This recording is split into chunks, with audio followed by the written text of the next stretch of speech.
रामकृष्ण हरी मंडळी, मी आपला D N Sable, स्वागत प्रॉपर्टी ठाणे पश्चिम. मला असं वाटतं चांगल्या चांगल्या गोष्टी दाखवत राहावं, चांगल्या चांगल्या गोष्टी बघत राहावं.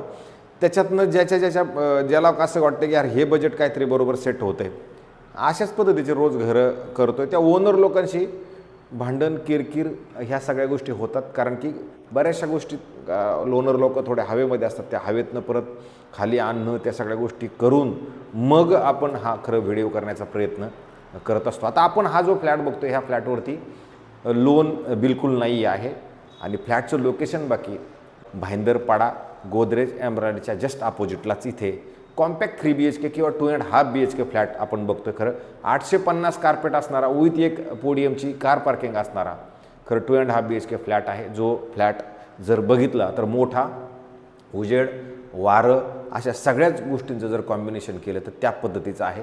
राहिला प्रश्न बिल्डिंगची सोसायटी, तर सोसायटी खरं झालेली आहे आणि सोसायटीचा मेंटेनन्स जो आहे तो साधारणतः 8,000 रुपये मेंटेनन्स असणारा हा 2.5 BHKचा फ्लॅट आहे. जर कॉम्प्लेक्समध्ये तुम्ही बघितलं तर स्विमिंग पूल, क्लब हाऊस, जिम, ह्या मंदिर बिंदिर, ते गार्डन बिर्डन खरं खूप चांगलं आहे. पण ठाणा स्टेशनपासून दूर आहे, पण एक वर्षभरासाठी तुम्हाला ते दूर वाटू शकतं. पण ज्यावेळेला मेट्रो चालू होईल त्यावेळेला बाकी मेट्रोला लागून असणारं हे प्रोजेक्ट आहे. जे मंडळी वर्षभरानंतर ठाण्याकडे शिफ्ट करणार आहेत, वर्षभर काही गोष्टी घेऊन ठेवायच्या आहेत, मला असं वाटते त्यांच्यासाठी हा फ्लॅट खरोखर चांगला असू शकतो. साऊथ वेस्ट हा फेसिंगचा फ्लॅट असणार आहे. ज्यावेळेला बाहेर जातो त्यावेळेला आतमध्ये येताना वेगळं असेल, पण बाहेर जाताना साऊथ वेस्ट आहे. जर समोर बघितलं तर 2 घरं आहेत, ह्या साईडला बघितलं तर 2 घरं आहेत आणि लिफ्ट बघितली तर 1, 2 आणि 3, टोटल 3 लिफ्ट मात्र ह्या घरामध्ये असणार आहेत. अशाच पद्धतीचा चांगल्या पद्धतीचा हा फ्लॅट असणार आहे. फ्लॅट प्रशस्त आहे, मोठा आहे आणि चांगला पण आहे. ज्यावेळेला घराच्या आतमध्ये आपण एंट्री करणार आहात त्यावेळेला ह्या साईडला जर तुम्ही टर्न घेतला तर तुम्हाला इथे एक मॉड्युलर किचन सहित गॅसच्या पाईपलाईन सहित असणारा हा किचन असणार आहे. आणि नंतर इकडे जर आला तर वॉशिंग मशीनच्या पॉईंट सहित एक ड्राय बाल्कनी मात्र मोठी आणि चांगल्या पद्धतीची दिली गेलेली आहे. ज्या मंडळाला निवांतच राहायचं आहे, मला असं वाटतं हे थोडंसं ह्या साईडला असल्या कारण इथं शांतता बाकी ह्या कॉम्प्लेक्समध्ये तुम्हाला नक्की मिळेल. ठाणा स्टेशनपासनं क्रॉपला जे कोण लोक राहतात त्यांना हायपर सिटी मॉलच्या ह्या साईडला किंवा हॉस्पिटलचा जर विचार केला तर इकडे एक टायटन नावाचं हॉस्पिटल आहे, जे तुम्हाला इथून 1 किलोमीटरच्या अंतरावरती बाकी नक्की असणार आहे. मस्त आणि सुंदर चांगल्या पद्धतीचा हॉल तुम्हाला ह्याच्यामध्ये मिळतो. बघू शकता हॉलची साईज किती मोठी आणि किती चांगली आहे. खाली जर फ्लोरिंग बघितलं ते फ्लोरिंग पण खूप सुंदर आणि चांगला आहे. आणि नंतर तुमच्या क्रॉस व्हेंटिलेशनसाठी हॉलमध्ये जो खिडकी दिलेली आहे, खिडकीतनं बाकी सुंदर तुम्हाला हे झाडं झुडपं जे इंटरनल गार्डन आहे, ह्या इंटरनल गार्डनचा व्ह्यू आहे. समोर जर बघितलं पौराणिक बाली वगैरे ते सगळे कॉम्प्लेक्स दिसतात. आणि समोर बाकी मग ह्या ज्या बिल्डिंग्स आहेत ह्या बाकी ह्याच लोढा बिल्डर्स अँड डेव्हलपर्सच्याच बनवल्या गेलेल्या ह्या बिल्डिंग असणार आहेत. जे मंडळी असं आहे परिवारात लोक मोठे आहेत त्यांच्यासाठी मला असं वाटते चांगलं असू शकतं. आणि घरातनं बाकी मेट्रो तुम्हाला नक्की दिसते, कारण हे बघा तुमच्या समोरच जर तुम्ही बारीक बघितलं तर त्या मेट्रोवरनं ते मेट्रो बाकी घरातून तुम्हाला मेट्रो दिसते. आणि मेट्रोचं यार्ड पण याच्या आतमध्येच, ह्या कॉम्प्लेक्सच्याच आतमध्ये मेट्रो यार्ड बनवलेलं आहे, तर ते आहे. आणि ह्या हॉलच्या नंतर ज्यावेळेला आपण पुढे येतो त्यावेळेला तुम्हाला इमिडिएटली इथे मोठ्या चांगल्या पद्धतीचं एक वॉशरूम, बाथरूम, टॉयलेट आहे, जे कॉमन असणार आहे. बाकी ते आहे बाकी खूप मोठं आणि चांगलं. पार्किंग आपल्याला याच्यासोबत मिळणार आहे, पोडियमची कार पार्किंग आपल्याला मिळणार आहे. ओनरला थोडीशी घाई आहे विकण्यासाठी की बाबा पटकन विका. नंतर जर तुम्ही इथे आला तर इथे तुम्हाला एक स्टडी रूम म्हणा किंवा एक बेडरूम पण चांगल्या पद्धतीचं होऊ शकतं. जरी तुम्ही इथे आलात तुम्हाला एक कपाटाची जागा ऑलरेडी दिली गेलेली आहे. याच्यात AC तुम्हाला एक दिले गेलेले आहे. हॉलमध्ये एक AC आहे, इथं पण एक AC आहे.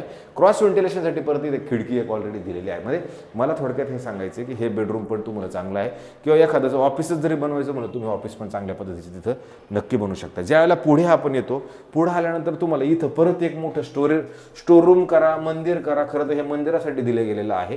तिथं तुम्ही मंदिर करू शकता, स्टोर रूम करू शकता, किंवा तुम्हाला काय करायचं त्या पद्धतीने तुम्ही हे करू शकता. अशा पद्धतीचं तुम्हाला इथे ही जागा आहे. नंतर ह्याच्या अपोजिटला जर आपण आलो तर इथे परत चांगल्या पद्धतीचे कॉमन बेडरूम आहे, जे मोठं आहे, चांगलं आहे.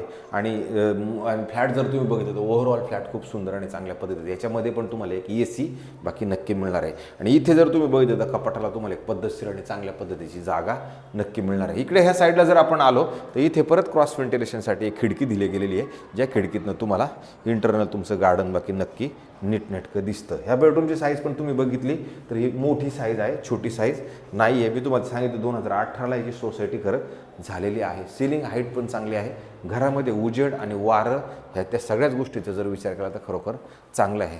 आणि ज्या लोकांना थोडंसं दूर चालणार आहे आणि बजेटचं जेमतेम आहे तर त्याच्यासाठीच खरं हा फ्लॅट असणार आहे. शेवटचं बेडरूम आहे. शेवटच्या बेडरूमला ज्यावेळेला आपण आतमध्ये एंट्री करतो त्यावेळेला इमिडिएटली तुम्ही ह्या साईडला जर आलात तर इथे तुम्हाला वॉशरूम, बाथरूम, टॉयलेट एक मोठं नक्की मिळतं, जे तुम्ही ह्या साईडला मोठं असणार आहे. कारण ही मास्टर बेडरूम आहे तर मास्टर बेडरूमचं वॉशरूमची साईज पण तुम्ही त्याच पद्धतीची आहे. पुढे आल्यानंतर इथे इमिडिएटली एक खूप मोठं कपाट तुम्हाला लावता येईल एवढी मोठी जागा आहे. परत वरती एक AC लावलेला आहे.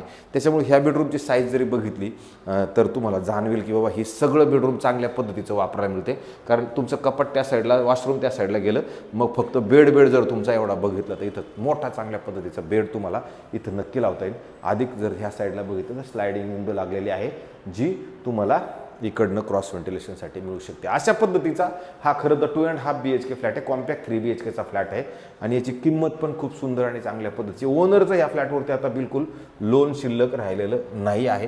त्याच्यामुळे तुम्ही कोणत्या बँकेकडे गेलं तर तुम्हाला पण लोन मिळणार आहे. तुम्ही अगदी 90% लोन घेतलं आणि 10% डाऊन पेमेंट जरी केलं तरी काय प्रॉब्लेम नाही आहे. त्याच्यामुळे मला असं वाटतं जर कोणा मंडळींना अशा पद्धतीचा 2.5 BHKचा फ्लॅट जर घ्यायचा असेल तर ह्याची किंमत चांगल्या पद्धतीनं ठेवलेली आहे. 96 लाख रुपये ह्या फ्लॅटची किंमत असणार आहे. 96मध्ये थोडासा मानसन्मानाचा प्रश्न इथं राहणार आहे, पण 96 निगोशिएबल असणार हा, थोडासा निगोशिएबल. पण तुम्ही म्हणाल एकदम 90ला द्या, 92ला द्या तर तिथपर्यंत प्रयत्न होणार नाहीत, पण थोडंसं नक्की कमी करता येऊ शकतं. कारण की आपण यांच्याबरोबर अर्धा तास चर्चा करून सगळ्या गोष्टी, त्यांनी तसं 1,10,00,000 रुपये सांगितले होते, पण ते 1,10,00,000पर्यंत मी त्यांना म्हटलं ह्या सगळ्या गोष्टी जाणार नाही येतं. चर्चा अंती शेवटी आला विषय तर मग 96 हा रेट तिथपर्यंत येऊन आपण पोहोचलेलो आहोत.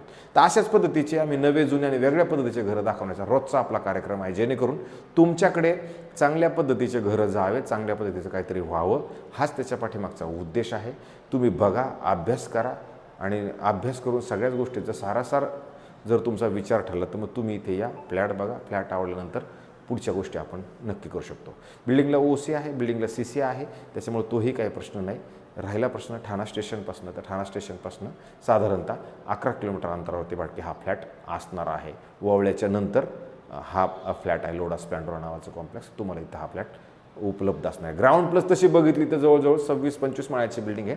आपला हायर फ्लोअरला असणारा, म्हणजे लोअर टू हायर, म्हणजे थोडक्यात एक साधारणतः घ्या ना 8वा 9वा माळा असणारा हा फ्लॅट तुमचा असणार आहे. अशाच पद्धतीचे नवे, जुने आणि वेगळ्या पद्धतीचे घरं दाखवण्याचा आपला रोजचा कार्यक्रम आहे, जेणेकरून लोकांपर्यंत आमच्याकडनं काहीतरी चांगलं जात राहो, याच्या पाठीमागचा हाच उद्देश आहे. आणि तेवढं सबस्क्रायबर्स करा जास्तीत जास्त, कारण मला जास्त घरं दाखवायचे म्हणलं तर तुमचा सपोर्ट असणं मला तेवढंच फार गरजेचं आहे. कमेंट्समध्ये लोकांचं बरेच काही गोष्टी येतात, पण ठीक आहे, त्याच्यावरती मी खूप लक्ष देत नाही.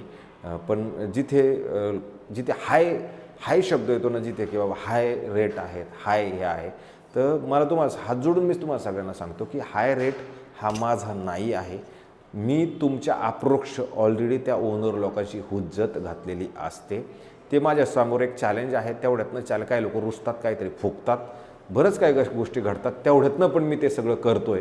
त्याच्यामुळं कृपया करून हाय रेट आहे हा शब्द थोडा कमी वापरा, कारण की तो हाय रेट नाही. ज्या त्या एरियामध्ये ज्या त्या पद्धतीचे रेट्स असणार आहेत त्याचं डेफिनेशन तुम्हाला करता येणार नाही. पण ज्या दिवशी 50,000 सबस्क्रायबर्स होतील त्याच्यानंतर मात्र मी बऱ्याचशा गोष्टी उजागर नक्की करेन, जेणेकरून जरा वेगळाच ट्रॅक होणार आहे. मला असं वाटतं त्याच्यामुळे जास्तीत जास्त मला सपोर्ट करा. मला 50,000 सबस्क्रायबर्स करा, त्याच्यानंतर मी अजून वेगळ्या पद्धतीचं अजून काहीतरी चांगल्या पद्धतीचं करण्याचा प्रयत्न करणार आहे. तुर्तास थांबतो मंडळी.